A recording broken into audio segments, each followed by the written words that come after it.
옛날에 아주 겸손하고 충성스러운 한 관리가 있었습니다.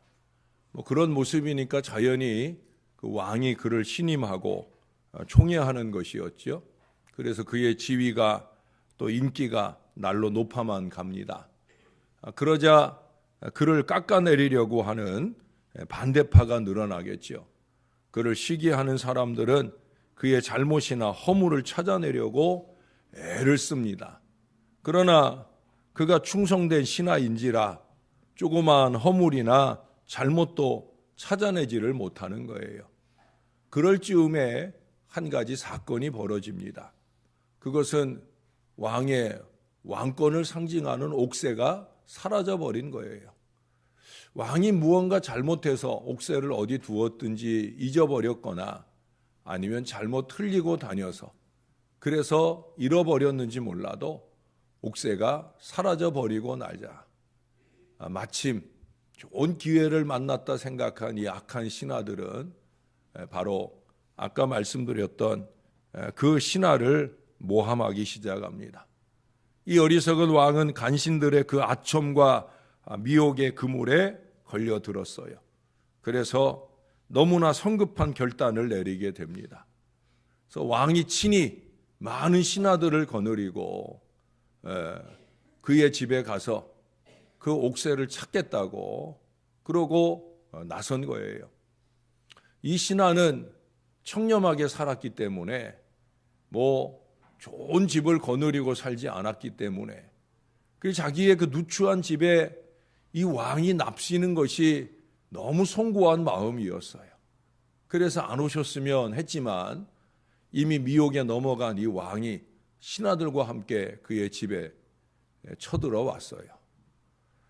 들어오기 시작하면서부터 왕이 갸우뚱하기는 했지만 그래도 겉만 꾸미고 속은 아주 추악할 것이다 생각을 하고 왕과 신하들이 구석구석을 뒤지기 시작합니다. 뭐 하나 제대로 쓸만한 것 없이 그렇게 어려운 살림살이를 보면서 결국 옥새를 찾지 못했어요. 그런데 딱 하나 조그마한 방문이 하나 굳게 잠겨 있는데 이 신하가 그것만큼은 들어가지 않으시면 좋겠다.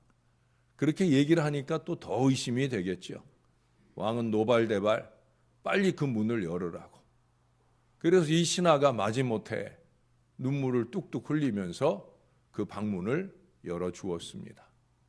그 안에 쳐들어간 이 왕이나 신하는 더 이상 아무 말도 하지 못하고 그곳에서 나와 돌아가게 되었다라고 하는 거예요. 왜냐하면 거기에는 값진 옥새나 보물 같은 것은 하나도 없고 그저 초라한 목동의 옷 한 벌과 지팡이 한 개가 있을 뿐이었다라고 하는 거예요. 그 일로 왕은 자신의 행동을 부끄러워했고 그를 더욱더 총애할 수 있게 되었다라고 합니다. 그러면 도대체 그가 감춰둔 그 목동의 옷 한 벌과 지팡이 한 개는 과연 무엇이었을까? 그것은 다름 아니라 그 관리가 지금은 출세를 했지만 옛날에는 아마 다윗처럼 그렇게 목동 노릇을 하는 어렵고 힘들게 살았던 사람이었다는 거죠. 그는 그 시절에 자기의 삶을 잊지 않기 위해서 때때로 그 목동의 옷 지팡이 하나가 있는 그 방에 들어가서 자기의 과거를 돌이켜보며 자기의 현재의 출세에도 그는 절대 사치하거나 낭비하거나 하지 않을 마음을 굳게 가졌다라고 하는 거예요. 그게 늘 그로 하여금 청렴한 관리가 되게 한 비결이었다라고 하는 거예요. 과거를 유추해 보면서 그렇게 아름답게 살아가는 인생도 있지만 과거의 부끄러움을 여전히 답습하면서 악하게 살아가는 못된 인생들도 많이 있는 듯합니다. 우리는 모두 다 과거가 있는 사람들입니다. 돌아가기 싫은 추악한 과거는 아닐지라도 하늘 하나님의 은혜를 입기 전 죄인된 삶에 얼룩졌던 과거의 그 부끄러운 흔적들, 남이 절대 보지 않았으면 싶은 그 은밀한 일들이 우리 가운데 있는지 모르겠습니다. 그것은 다시 끄집어내서 이미 용서하신 그 죄로 인해 다시 죄책감을 가질 필요는 절대 없다는 말씀을 제가 늘 했어요. 왜? 주님의 보혈이 이미 다 용서해 준 거니까. 그걸 다시 아파하고 다시 돌이켜볼 필요가 절대 없다는 거예요. 그러나 그보다 더 없어야 될 일이 있죠. 그건 뭐예요? 적어도 그 예수 믿기 이전에 그 불량하고 악한 마음과 삶을 여전히 사는 사람이어서는 절대 안 된다는 거예요. 그런 사람에게는 여기 오늘 15절에서 15절의 말씀이 오늘 본문의 중심입니다. 그리고 그 앞으로 죄악된 일을 또 그 뒤로 16절 이하의 죄악된 일들을 나열해 주고 있어요. 앞에 있는 죄악들이나 뒤에 있는 죄악들이나 예수 믿기 이전에 죄악된 삶이나 예수 믿고 난 이후에 죄악된 삶이 여전하다고 하면 우리는 15절에 말씀하는 것처럼 그 재앙이 갑자기 내려 당장에 멸망하여 살릴 길이 없을 그 지경에 이를 수 있기 때문에 예수를 믿고서도 여전히 예수 이전의 습관에 젖어 사는 그 주 전의 인간으로 머물러 있는 그런 삶이어서는 안 된다는 거예요. 그런다 오늘 세상이 교회를 걱정할 정도로 목사의 허울을 쓰고도 크고 작은 많은 직분을 교회 앞에 받으면서도 안타깝게도 그런 모습으로 사는 어리석은 분들이 많이 있다는 거예요. 누가 보더라도 그를 예수 믿는다고 볼 수 없는 악한 마음, 그 마음이 악한 행위로 그대로 드러나는, 그래서 그와 함께 예수 믿고 그와 함께 교회 다니는 것이 부끄러운 그런 사람들이 있다는 거예요. 심지어 그걸 아무렇지도 않게 자랑 삼아 떠벌리기까지 하는 파렴치한 교인들도 아주 간혹 있다는 거죠. 여러분, 지금 이 잠언서는 누구를 향해 말씀하고 있어요? 하나님 믿는 자기 아들에게나 하나님 믿는 자기의 후손들, 하나님 믿는 사람들에게 이 얘기하고 있는 거예요. 지금 부족한 종도 죄송하지만 예수 믿는 저에게, 예수 믿는 여러분들에게 이 말씀을 하고 있는 거예요. 제가 전에 어떤 분의 전화를 받았어요. 어떻게 제 전화번호를 알았는지. 우리 교회 교인이 아닌 그냥 일반 사람입니다. 그 사람이 전화를 해서 다짜고짜 목사님 교회 이런 교인 있죠? 라고 하면서 아무개 교인의 이름을 댑니다. 그의 직분까지 댑니다. 그렇게 시작하더니 아니 교회 다니는 사람이 왜 그렇게 못됐냐고, 도대체 교회는 뭘 가르치는 거냐고 그렇게 저에게 따지고 들더라고요. 제가 그 사람이 말하는 우리 교인, 그에게 그렇게 욕먹고 살도록 절대 가르칠 사람 아니잖아요. 그렇게 안 가르쳐 왔어요. 그럼에도 불구하고 저는 100배, 1000배 사죄했어요. 내가 잘못한 거 아닌데. 예? 내가 그 교인 만난 지 얼마 되지도 않았는데. 근데 죄인 것처럼 그렇게 미안하다고, 잘못했다고. 그러면서 한편으로 그래도 차라리 내가 그 말을 들었으니 다행이라 하는 생각을 했어요. 제가 그분에게 한 마지막 말은 이것입니다. 교회가 그런 덜된 사람들, 사람 만들려고 애쓰는 곳이니 조금만 더 사랑과 이해로 지켜봐 주세요. 무엇이 그에게 그의 마음을 풀었는지 몰라도 그는 그렇게 제 전화로 마음을 풀고 전화를 끊었어요. 근데 전화를 끊고 나서 죄송한 말씀이지만 제 마음에 이런 회의가 들었어요. 과연 내가 그분에게 한 그 말이 과연 희망적인 말일까? 그런 덜된 사람 만들려는 곳이 교회인데 조금만 더 기다려주면 그 사람 될 겁니다 라고 말한 나의 말이 과연 희망적일까? 여러분, 정말 죄송한데 목사의 마음에 그 희망이 보이질 않는 안타까운 순간을 제가 그 잠시 동안이지만 갖게 되었다는 거예요. 왜?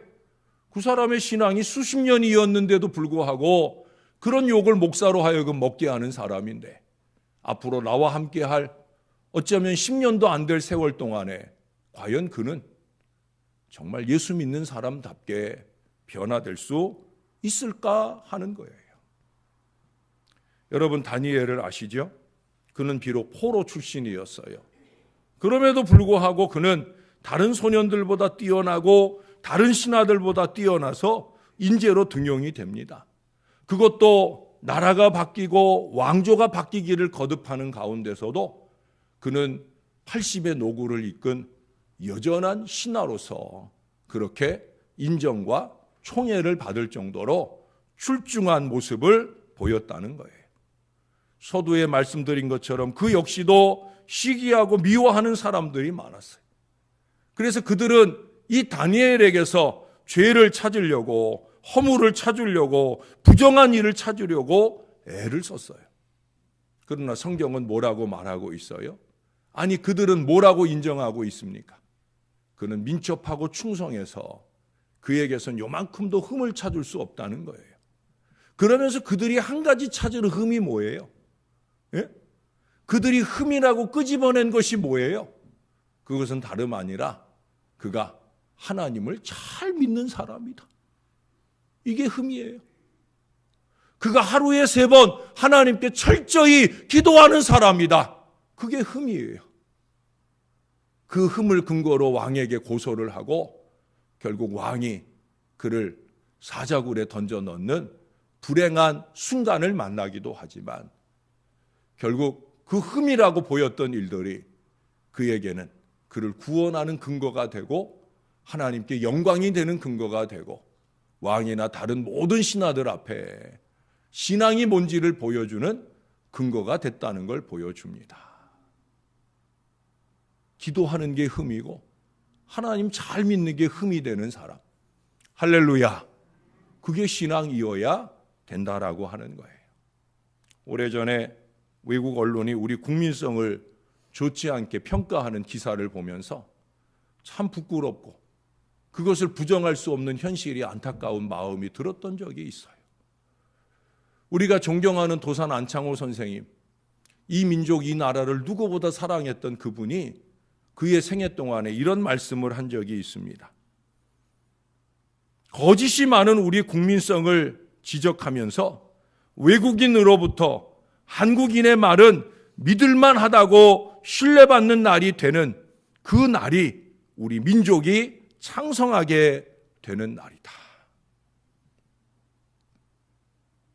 아까도 말씀드렸지만 누구보다 이 나라를 사랑한 사람, 이 민족을 사랑한 사람인데 이 민족의 일원으로서 자성을 해보니까 우리 민족의 문제는 도대체 뭘까?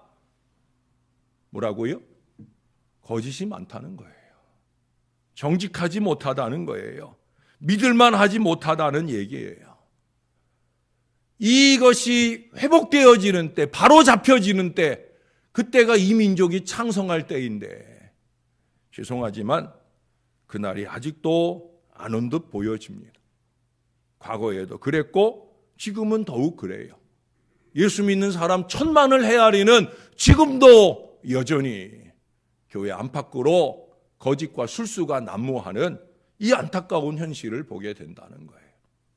여러분, 오늘 16절 이하에 보면 하나님께서 미워하시는 죄악들 6, 7가지, 6, 7가지를 나열을 해주고 있어요. 근데 그것들 중에 많은 것들이 바로 거짓과 연결되어 있음을 알 수가 있습니다. 거기 보니까 거짓된 혀를 얘기합니다. 무지한 자의 피를 흘리는 손도 틀리지 않겠죠. 악한 계교를 꾀하는 마음도 마찬가지일 거예요. 19절에 보니까 거짓을 말하는 망령된 증인, 또 그 거짓을 통해 형제 사이를 이간하는 것까지 하나님이 싫어하는 6, 7가지가 다 거짓과 연결되어 있어요. 그것은 그 앞에 불량하고 악한 자를 설명하는 12절 이하에서도 마찬가지예요. 불량하고 악한 자하고 바로 이어지는 말이 뭐예요? 구부러진 말. 이 구부러진 말도 거짓된 입술을 말하는 거예요. 속이는 말을 뜻하는 겁니다. 여러분, 거짓이 악의 출발이에요. 크거나 작거나 거짓은 악의 출발이며 악의 완성입니다. 저는 그래서 거짓을 싫어하는 거예요. 거짓 그거 하면 안 된다는 거예요. 그 마음에 품은 악은 절대 거짓으로 감춰지지 않아요. 여기 14절에 보면 그 마음에 패역을 품으며 라고 했지요. 그 마음에 패역을 품는다. 기만과 술수가 가득하다라는 얘기예요. 자, 기만과 술수가 가득해가지고 뭐 하느냐? 항상 악을 꾀하고 다툼을 일으키는 자다. 그 거짓을 정당화하려고 하다 보니까 어거지를 부리는 거예요. 그 어거지로 싸움을 만든다 하는 얘기예요. 여러분, 목회 연륜이 제가 30년이 넘었잖아요. 이 목회 연륜이 더해갈수록 괴로운 게 바로 이겁니다. 참 괴롭고 힘이 들어요. 제가 어제도 죄송하게 쥐뿔교인이라는 표현도 썼어요. 예? 바로 그런 점들이 보인다는 거죠. 뭐 긴 시간 필요하지 않아요. 몇 마디 얘기 나눠보면 그 입에서 나오는 말들이, 그 하는 행동들이 쥐뿔교인의 모습을 보인다는 거예요. 제대로 알지도 제대로 가지지도 못한 안타까운 모습을 보인다는 거예요. 한 달 전쯤인가 제가 리더 헬퍼 교육 시간에 그때 개똥 철학을 근거해서 개똥 신앙을 얘기한 적도 있어요. 개똥 철학을 가진 사람은 뭐예요? 자기는 철학하고 있는 걸로 자기 나름으로 대단한 생각을 갖고 있다고 생각하지만 다른 사람들이 보면은 뭐예요? 약에 쓸래도 없는 그저 개똥에 불과한 그런 정도의 철학이라는 거죠. 근데 안타깝게도 신앙을 그 모양으로 갖고 있는 사람들도 있다는 거예요. 제가 전에 삼척동자 얘기도 했었죠. 삼척동자처럼 삼척신자도 있다는 거예요. 삼척동자도 다 안다는 건 남들은 이미 다 아는 정도를 알고 있는 거예요. 삼척신자도 마찬가지예요. 남들은 이미 그 정도 신앙하고 있는데, 제가 그때 삼척교인이라는 말을 하면서 그것을, 삼척교인이라는 건 뭐냐? 믿음 있는 척, 많이 아는 척, 많이 헌신한 척, 뭐 이런 것들이 삼척교인의 모습이라는 거죠. 그 정도는 다 알고 그 정도는 다 하고 있는 건데 자신에 집착하다 보니까, 자신이 전부라고 착각하다 보니까 그걸 강조하려다 보니 위선이 되고 거짓이 된다는 거예요. 목회를 더해갈수록 그런 게 훤해집니다. 그래서 안타깝고 힘이 드는 순간을 만나게 돼요. 저는 몇 날 며칠을 못 자고 힘들어할 때는 뭐 제가 개인적으로 억울함을 만나고 답답함을 만나고 그럴 때가 아니에요. 내가 양육하고 내가 가르치는 교인들 속에서 목사가 맨날 하는 얘기가 이기와 욕심을 버려라, 거짓을 버려라 하는 얘기를 귀가 닳도록 하는데, 그럼에도 그런 모습들이 보이게 될 때 저는 정말 몇 날 며칠을 못 자고 기도하고 잠 못 이루는 안타까움 속에 뼈가 마르는 고통을 겪게 되기도 합니다. 우리 교인들이 그런 모습을 많이 보이느냐, 그래서 드리는 말씀은 아니에요. 오늘 솔로몬이 이 얘기를 할 때도 자기 자식들이 15절 앞에 말씀이나 15절 뒤에 말씀들이 많이 보여서 이런 얘기를 했겠습니까? 경계 삼아서 이러면 안 된다. 하나님 믿는 사람은 이러면 안 된다. 예수 믿음으로 주 전과 주 후가 분명하게 구분된 신앙을 사는 사람이라면 이러면 안 된다. 바로 그 말씀을 하려고 하는 거예요. 이런 모습의 사람들, 저런 모습의 사람들, 이걸 잘 조화시켜 가면서 성도들의 삶 속에 또 마음 속에 깊이 만연한 그 하나님의 싫어하시는 것들을 하나하나 다 끄집어내서 그거 내팽개쳐 버리고 주 후에 거룩한 인생으로 바꿔가며 살도록 만들어가는 일이 저의 사명이라고 살아왔고, 앞으로 남은 삶도 저의 사명으로서 살고자 하는 목사이기에, 그러기에 여러분들과 함께 그 일을 하고자 하는 거예요. 힘들죠. 내가 수십 년 그 모양으로 살았는데 그걸 예수 믿었다고 떨쳐버리고 예수 믿는 사람답게 하나님의 말씀이 말하는 바 그대로 살아가려고 하는 것이 절대 쉬운 일 아니에요. 왜? 자기도 모르게 숭덩숭덩 그 과거의 모습들이 나오거든요. 어거지를 써서라도 그 과거의 모습들을 감추고 싶은 모습들이 나오거든요. 그게 저의 모습일 수도 있고 죄송하지만 여러분들의 모습일 수도 있어요. 어제도 우리가 그런 일을 했을 수도 있고 오늘도 또 그 어거지를 피울 수도 있을 거예요. 그래서 주님이 하나님의 말씀으로 우리를 인치듯 교훈하신다. 밤의 꿈속에서라도 우리를 교훈하려 하신다 하는 말씀을 우리가 며칠 전에 보았던 거예요. 사랑하는 여러분, 주전의 인생을 버리고 주후의 인생으로 좀 살아보십시다. 어렵고 힘들지만 조금 더 말씀을 붙들고 말씀에 의지하여 기도하는 사람답게 주전의 삶의 태도, 마음가짐, 성질과 성깔들 그런 것 좀 벗어 던지고 주후의 인생으로 한 발자국 한 발자국 더 나아가는 그런 건강한 신앙의 인생 저와 여러분들이 될 수 있다고 하면 15절의 말씀을 아무리 백날 첫날 목사가 말한 듯 그건 뭐 남의 얘기로 들려질 수 있는 건강한 신앙. 더 나아가 그렇게 여전히 살고 있는 사람을 마음 아파하며 내 탓입니다. 내 탓입니다. 그렇게 주님 앞에 회개하고 그를 위하여 중보하고 기도할 수 있는 거룩한 마음이 저에게도 여러분들에게 있는 그런 아름다운 교회 공동체가 될 수 있기를. 그래서 여러분들의 삶과 신앙을 바라보는 저의 마음이나 무엇보다 우리 하나님께서 참 잘 자랐네 라고 생각하시면서 흐뭇해하실 그런 신앙의 모습이 저와 여러분 안에 충만하기를 우리의 구주 예수님의 이름으로 간절히 축원합니다. 기도하겠습니다. 하나님, 주님의 샘물이, 주님의 보혈이 얼마나 대단하고 거룩한 것입니까? 오네시모 같은 그 추악한 죄인도 변화를 시켜서 그가 전에는 이런 인간이었지만 이제는 이런 사람이라고 말할 만한 놀라운 변화를 일으키는 바로 그런 하나님의 말씀이요 신앙입니다. 우리도 같은 주님을 믿는 것이고 같은 주의 거룩한 보혈로 씻음받은 귀한 믿음의 인생입니다. 그럼에도 불구하고 우리는 오네시모 같은 모습이었습니다. 바울 같은 대단한 모습까지는 아닐지라도 오네시모 같은 그런 변화의 모습들이 우리에게 부족합니다. 그 말하는 것이나 행동하는 걸 보면 여전히 예수 믿기 전의 사람, 여전히 30년, 40년, 50년 전에 그 추악한 모습의 사람으로 살아 세상 사람들이 걱정하고 염려하며 부족한 종에게까지 전화를 해서 난리를 펴대는 그런 인생을 우리가 여전히 살고 있다는 안타까움이 있습니다. 그보다 더 큰 문제는 본인은 모르고 있다는 사실입니다.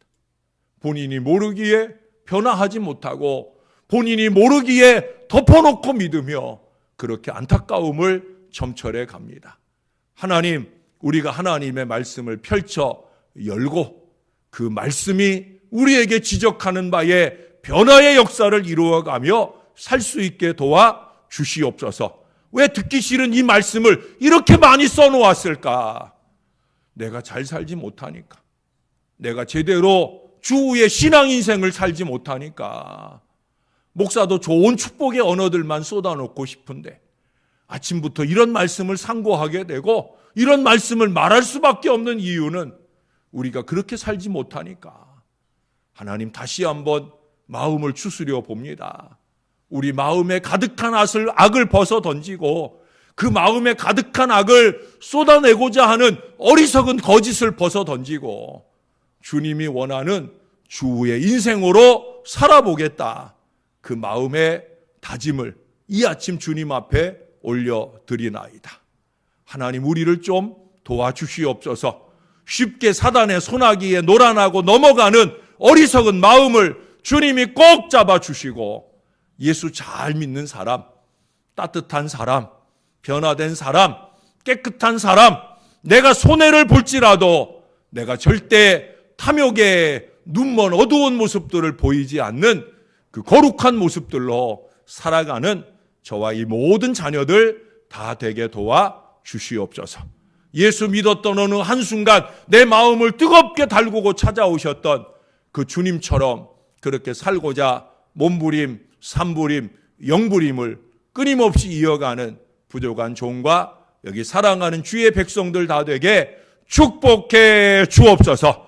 기도가 흠이 되고 예수 제대로 잘 믿는 게 흠이 되는 그 거룩한 신앙 인생으로 우리 모두를 주의 보혈로 인쳐 주옵소서.